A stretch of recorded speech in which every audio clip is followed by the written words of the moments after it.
दोस्तों नमस्कार, आदाब। फिल्मी सेपियन के इस खास प्रोग्राम बॉलीवुड एक किरदार में आपका फिर से बहुत बहुत स्वागत है। दोस्तों, हिंदी फिल्म इंडस्ट्री में बहुत सारे अभिनेता एक प्रकार के उत्साह के साथ फिल्म उद्योग में प्रवेश करते हैं जिसे शायद अन्य व्यवसायों में दोहराना मुश्किल होता है। वो अपने नए जोश, प्रतिभा और पुराने अनुभवों के साथ एक नई तरह की बारीकियां अपने अभिनय में लाकर अपने किरदारों को अमर कर देते हैं। ऐसे ही एक महान चरित्र अभिनेता जो केवल संयोगवश फिल्मों में आए और उससे भी ज्यादा असामान्य है जब आप सुनते हैं कि वे एक बार मौत की सजा पाने वाले युद्धबंदी यानी प्रिजनर ऑफ वॉर भी थे। जी दोस्तों, आज हम बात करेंगे 50 और 60 के दशक के बेहद कमाल के अदाकार श्री नजीर हुसैन साहब के बारे में। नजीर हुसैन साहब भारतीय सिनेमा के सर्वोत्कृष्ट चरित्र अभिनेता थे। वह अपनी दिलखुश हंसी, सकारात्मक व्यक्तित्व और अत्यधिक भावनात्मक भूमिकाओं के लिए जाने जाते थे।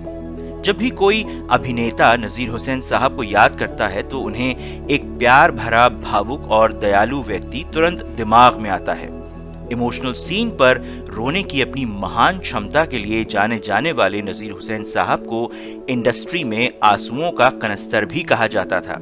उनकी उल्लेखनीय फिल्मों में 1955 की देवदास, 1957 की मुसाफिर, 1957 की ही नया दौर, 1958 की काला पानी, 1962 में साहिब बीवी और गुलाम, 1964 में लीडर, 1967 में ज्वेल थीफ और 1967 में ही राम और श्याम जैसी फिल्में शामिल हैं।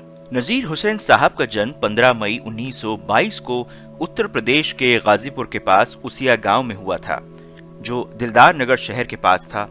नजीर साहब का बचपन लखनऊ में बीता और तब उनका शोबिज में प्रवेश करने का कोई सपना नहीं था और इसके बजाय उन्होंने अपने पिता के नक्शे कदम पर चलते हुए रेलवे में नौकरी ज्वाइन की।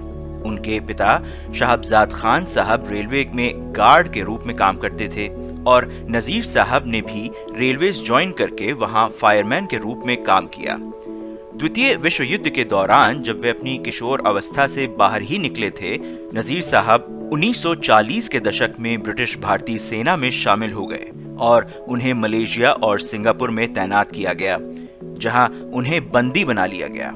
युद्धबंदी के रूप में उनका समय एक महत्वपूर्ण मोड़ पर था, जिसके कारण वे सुभाष चंद्र बोस जी के प्रभाव में भारतीय राष्ट्रीय सेना यानी INA में 1941 में रिहा होने पर शामिल हो गए और अंग्रेजों के खिलाफ लड़े।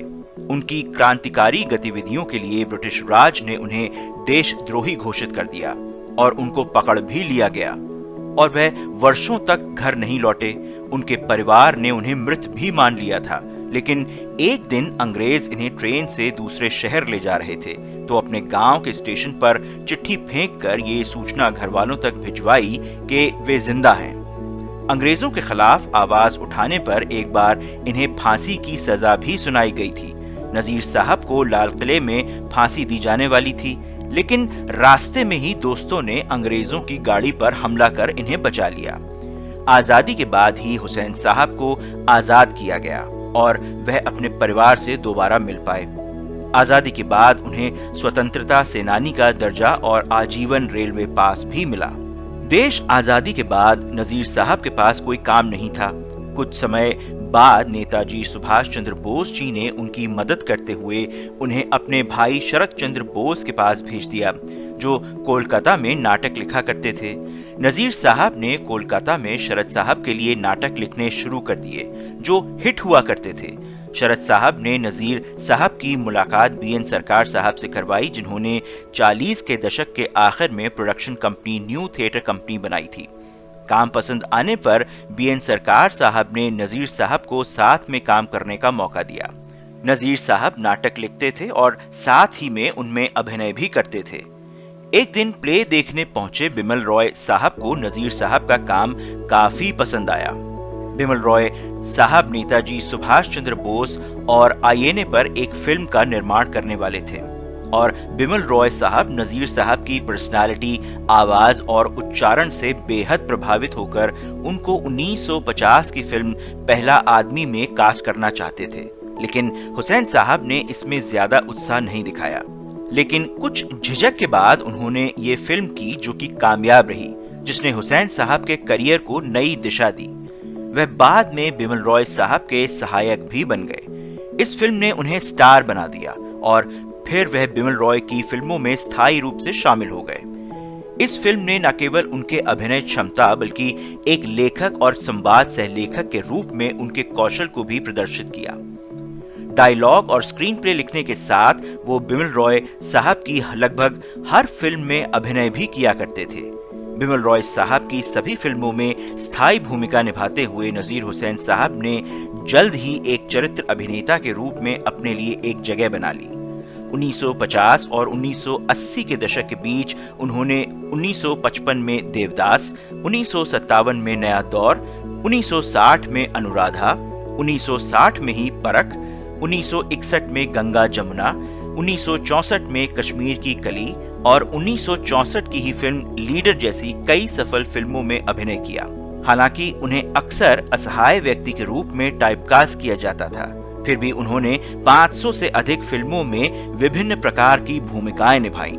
नजीर हुसैन साहब हिंदी सिनेमा के पॉपुलर चरित्र अभिनेता रहे, जिन्होंने मीना कुमारी और अशोक कुमार स्टारर 1955 की फिल्म परिणीता और शम्मी कपूर स्टारर 1955 की फिल्म जीवन ज्योति में काम कर दर्शकों के दिल में गहरी छाप छोड़ी। 1953 की फिल्म दो बीघा जमीन में रिक्शेवाला बनकर भी नजीर साहब ने सबका ध्यान अपनी तरफ खींच लिया।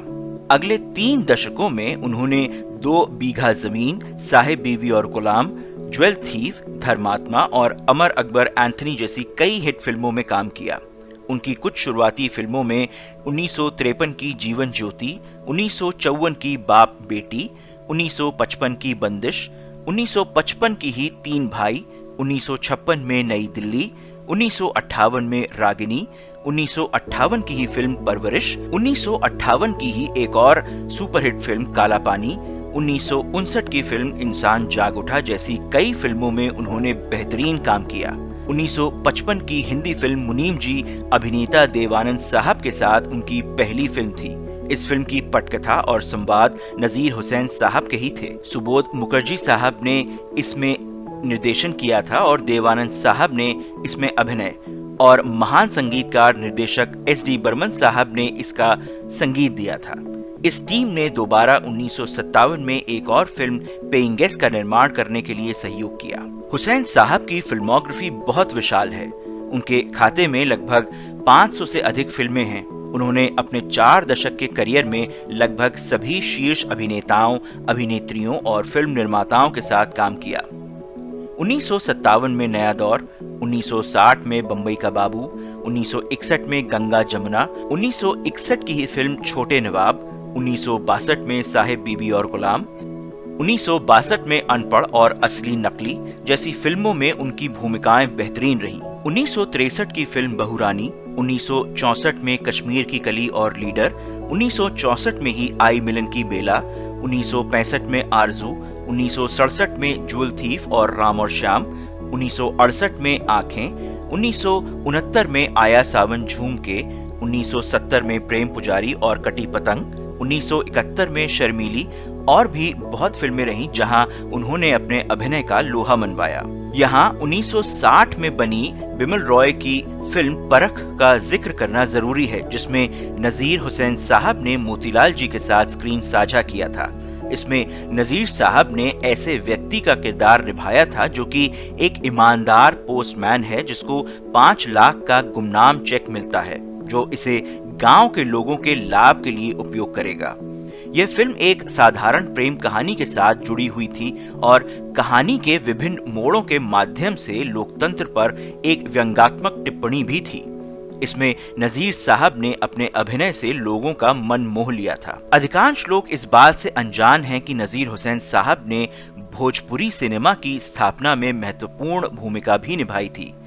तत्कालीन राष्ट्रपति डॉक्टर राजेंद्र प्रसाद जी से मुलाकात के बाद नजीर साहब ने क्षेत्रीय सिनेमा में रुचि जगाई और उन्हें भोजपुरी में फिल्में बनाने के लिए प्रोत्साहित किया। उनकी सलाह को गंभीरता से लेते हुए उन्होंने पहली भोजपुरी फिल्म 1963 में गंगा मैया तोहे पियरी चढ़ाईबो बनाई, जिसमें उन्होंने अभिनय के अलावा कहानी और पटकथा भी लिखी। वह नई भोजपुरी फिल्म उद्योग में सक्रिय रूप से शामिल रहे और 1970 के दशक के अंत तक कई फिल्मों का निर्माण और निर्देशन भी किया। उनकी फिल्म बलम परदेसिया आज भी भोजपुरी सिनेमा में मील का पत्थर मानी जाती है। भोजपुरी सिनेमा के जनक माने जाने वाले नजीर हुसैन साहब ने किसानों की समस्याओं और दहेज जैसी सामाजिक समस्याओं पर ध्यान केंद्रित करते हुए फिल्में बनाना चुना। लागी, ना ही छूटे राम, बलम परदेसिया, हमार संसार और रूठ गईले सैया हमार जैसी प्रतिष्ठित फिल्मों के साथ भोजपुरी सिनेमा में उनका योगदान अद्वितीय है। 70 के दशक में नजीर हुसैन साहब 1972 की ललकार, 1973 में जुगनू और मेरे गरीब नवाज, 1974 में कुंवारा बाप और धर्मात्मा, 1975 में प्रतिज्ञा, 1976 में बैराग जैसी फिल्मों में दिखाई दिए। फिर 1977 में अमर अकबर एंथनी, 1977 में ही बनी एजेंट विनोद, 1980 की द बर्निंग ट्रेन, 1980 में ही आई अब्दुल्ला और 1982 में धर्म काटा जैसी फिल्मों में नजर आए। नजीर हुसैन साहब ने अपने गांव की ही हिफाजत नाम की लड़की से शादी की, जिससे उन्हें एक बेटी हैरुन्निसा और बेटा मुमताज है। बेटी की शादी दिलदार नगर में ही हुई थी, जबकि उनके बेटे मुमताज मुंबई में रहते हैं। फिल्मों में आने के बाद नजीर साहब भी अपने परिवार के साथ मुंबई के मलाड इलाके में ही आकर बस गए, लेकिन उन्हें गांव से इतना लगाव था कि वो अक्सर फिल्मों की शूटिंग के लिए गांव जाते थे और अपने पुराने साथियों से भी मिलते थे। उसिया गांव में आज भी उनका पुराना घर है, जहां अब स्कूल बन चुका है। नजीर साहब को फिटनेस से ऐसा लगाव था कि धूप हो या बारिश वो रोज लंबी सैर करना नहीं छोड़ते थे।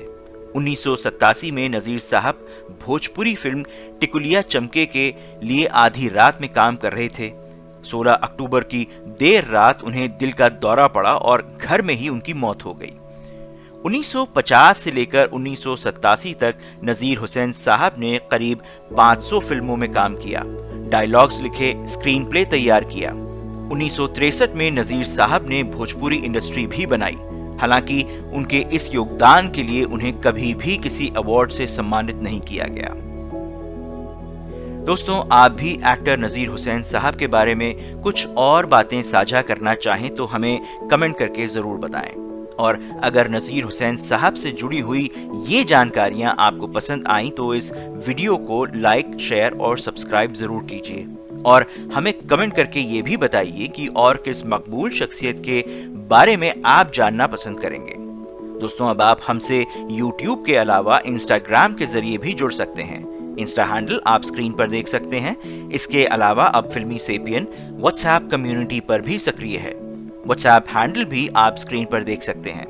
एक बार फिर से आप सबको फिल्मी सेपियन के इस खास प्रोग्राम एक किरदार वीडियो देखने का बहुत बहुत शुक्रिया। धन्यवाद।